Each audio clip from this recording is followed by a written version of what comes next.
1,57,62,000 की कुल मालियत का सोना समेत और नकदी लूट लिया। वो सख्त मायूस किया है 15 वाले जो उन्हें, क्योंकि मैं कॉल कर रहा हूँ तो पहले वो जिन साहब ने कॉल उठाई जो है वो अपने दोस्तों के साथ जो है ना वहाँ पे मसरूफ़ थे, उनसे बातें कर रहे थे, मेरी बात उन्होंने नहीं सुन रहे थे कि अब हमारा तो सब कुछ चला गया ना। मेरी समझ लें कि ये अपना सारी ज़िंदगी की जमा पूंजी है ना, ये मतलब हम तो ज़ीरो हो गए ना हमारा। नाज़रीन, मैं आपको मेज़बान इमरान मलिक और आप देख रहे हैं 65 न्यूज़ पॉइंट। नाज़रीन, इस्लामाबाद के देही इलाके के ताजर अदम तहफ़्फ़ुज़ का शिकार हैं, जिसकी बुनियादी वजह आए रोज़ यहाँ पर डकैती की बढ़ती हुई वारदातें हैं। नाज़रीन, गुज़श्ता रोज़ इस्लामाबाद के थाना शहजाद टाउन की हदूद अलीपुर में अल रहमान ज्वेलर्स की शॉप पर एक डकैती की वारदात हुई, जहाँ मुसल्लह डकैत दाखिल हुए, यहाँ पे आके दावा बोला और असले की नोक के ऊपर ज्वेलरी शॉप के अमले को यरगमाल बनाया। 1,57,62,000 की कुल मालियत का सोना समेत और नकदी लूट लिया। इस ज्वेलरी शॉप के मालिक मौजूद हैं यहाँ मेरे साथ, हम उनसे गुफ्तगू करते हैं और इनसे जानने की कोशिश करते हैं कि आखिरकार ये मामला क्या हुआ है। आपके एफआईआर के मुताबिक 77 तोले सोना और कुछ नकदी भी गई है, तो क्या मामला हुआ? सुबह आप कहाँ थे? ये किस तरह की वारदात हुई?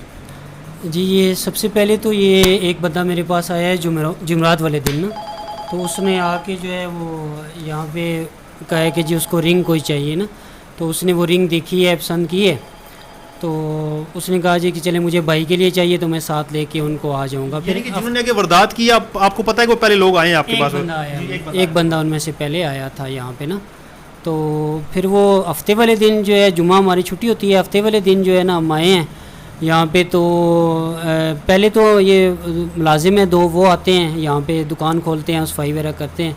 फिर तकरीबन 10:30 बजे जो है मैं यहाँ पे आया हूँ, तो मेरे आने के 2-4 मिनट बाद ही जो है ना वो दो बंदे अंदर आ गए। उनमें से एक बंदा वो था जो जुमेरात को आया हुआ था और एक बंदा उसके और साथ था, वो आया हुआ था। कैसे थे? नकाब? नहीं, उन्होंने कोई कुछ मास्क वगैरह कुछ भी नहीं, बिल्कुल ओपन फेस थे वो। तो वो दोनों अंदर आए हैं, तो उसने यही कहा जी कि मैं रिंग देख के गया हुआ था, तो वो मैं लेना चाहता हूँ ना। तो अब मैंने उनको बिठाया है कि जी बैठे वो करते हैं। तो वो फिर जो ही मैंने टर्न किया अंदर की तरफ जो है, मैं इस तरह से मैं टर्न हुआ तो दो बंदे और नीचे से जो है वो ऊपर आ गए। इन दो बंदों ने हमें, जो दो बंदे हम अंदर थे, हमें यरगमाल बना लिया, और वो दो जो बंदे थे उन्होंने गार्ड को जो है ना वो यरगमाल बना के वो भी अंदर ले आए हैं।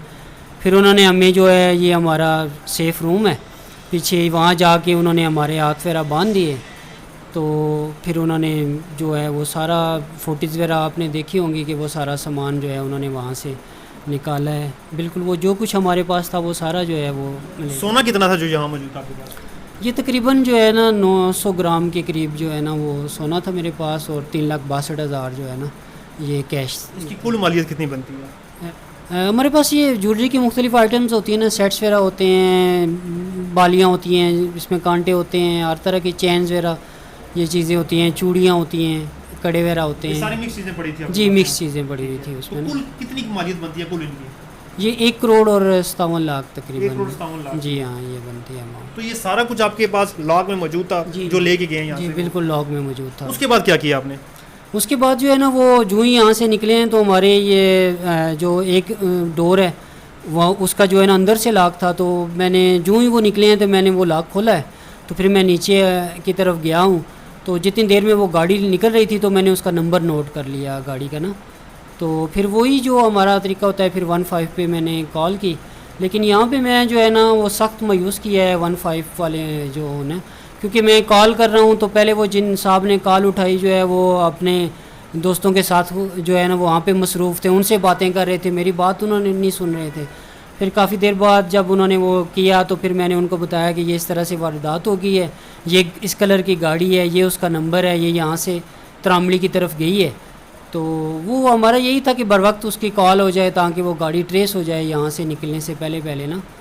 तो लेकिन वो खैर ज़ाहिर बात है उसमें वो डिले हो गया, तो बाकी पुलिस आ गई हमारे पास। जब 15 पे कॉल की, इसका मतलब है तकरीबन 10 से 15 मिनट का ही आपको इतना टाइम लग गया कि क्योंकि कॉल हो रही है कट करें फिर से उसको? बस वो एक दफ़ा उन्होंने वो पता नहीं वो बातें कर रहे थे किसी के साथ, वो नहीं, फिर दूसरी दफ़ा मैंने की तो उस टाइम उनसे वो बात होगी। फिर मैंने उनको, वो बल्कि मुझे कह रहे थे कि जी तफसीलात बताएं सारी। मैंने उनको बताया कि जी ये यहाँ पे शॉप है, यहाँ पे ये डकैती हुई है और ये गाड़ी इस तरफ जा रही है, इसकी कम से कम आप कॉल चला दें ताकि इसकी नाकाबंदी हो जाए, ये गाड़ी जो है इस्लामाबाद की हदूद से बाहर ना जा सके ना। तो वो फिर बहरहाल उन्होंने जो चलाई है तो फिर शहजाद टाउन से पुलिस जो है वो जो यहाँ पुलिस कितनी देर बाद पहुंची आपकी? वो पुलिस जो है वो मतलब ये है कि काफ़ी जल्दी वो आ गए थे। जो ही उनको पता चला ना तो यहाँ पे उनका आगे कहीं गश्त हो रहा था, पहले एक बंदे उनके 2 बंदे हमारे पास आ गए, फिर शहजाद टाउन से भी जो है ना वो उनका हमला आ गया, फिर SHO साहब आ गए, फिर वो सारे आ गए और उन्होंने तो हमें काफ़ी मतलब मुतमिन किया है। हमें तो सच्ची बात है उनसे बहुत ज़्यादा उम्मीदें हैं, तो अल्लाह करे कि वो जो है ना हमारा जो ये मामला है वो सॉल्व हो जाए।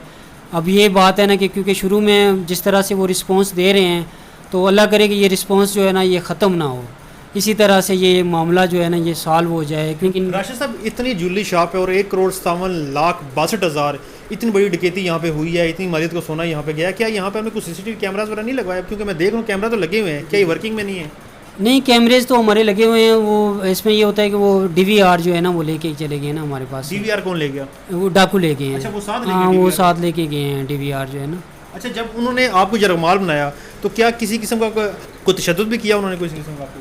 नहीं, उन्होंने क्योंकि जो सच्ची बात है हमने इसका मौका ही नहीं दिया, क्योंकि हमें पता था कि हम कुछ नहीं कर आपने सकते। जान बचानी थी हाँ, वो ज़ाहिर बात है 7 बंदे थे तो वो भी मामला था, तो अब वैसे किसी बेगुनाह की जान चली जाए वो मकसद नहीं है। अब क्या मुतालबा है आपका? आप क्या चाहते हैं, क्या होना चाहिए? क्योंकि इतनी बड़ी रकम और इतनी ज़्यादा मालियत का सोना जब आपके पास से यहाँ से चला गया, ओबियसली बात है परेशान है आप तो।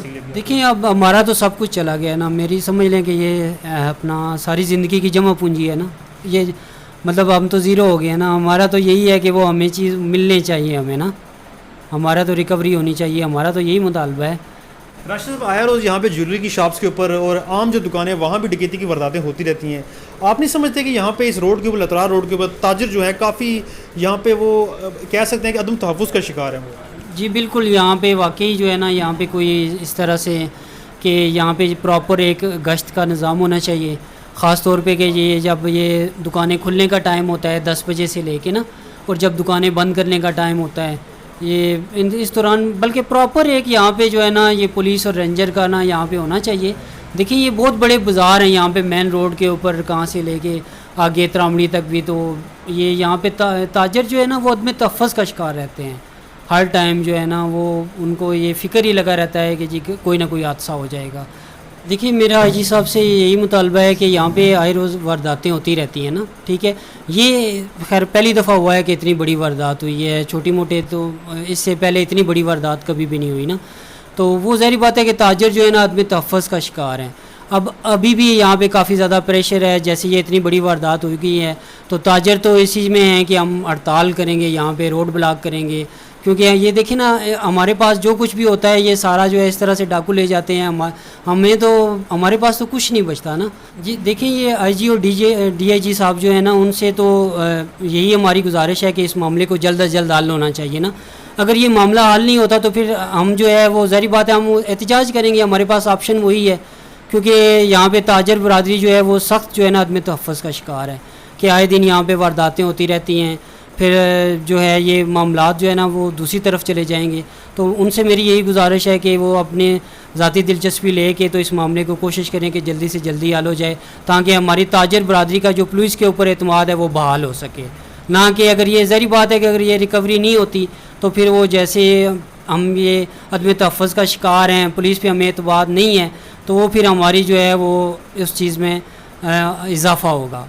अगर ये रिकवरी हो जाती है तो ज़ाहिर बात है हमें पुलिस पे एतमाद जो है वो पुलिस पे एतमाद हो जाएगा कि वो काम कर रहे हैं और पहले से बेहतर काम कर रहे हैं। राशिद साहब हमारी दुआएं और नेक तमन्नाएं आपके साथ हैं, अल्लाह करे कि आपके जो मुल्ज़िमान हैं वो गिरफ़्तार हो सके। नाज़रीन ये थे अल रहमान ज्वेलर्स के मालिक राशिद साहब, जो कि बयान कर रहे थे जो उनके साथ आप बीती है, क्योंकि वो ये कहते हैं कि इनकी सारी ज़िंदगी की जमा पूंजी जो कि तकरीबन 1,57,62,000 रुपये बनती है। इनका मुतालबा है IG इस्लामाबाद साहब से, DIG साहब से कि जो डकैत गिरोह है उसको गिरफ़्तार किया जाए और इनका जितना भी नुकसान हुआ उसकी तलाफ़ी की जाए, उसको रिकवर किया जाए, ताकि यहाँ पे ताजिर आज़ादाना कारोबार कर सकें, अपनी दुकानों को खोल सकें। और इनका ये कहना है कि अगर ऐसा ना किया गया तो यहाँ पे इस रोड को बंद किया जाएगा, ताजिर यूनियन की जानिब से, सराफा यूनियन की जानिब से यहाँ पे एहतजाज किया जाएगा।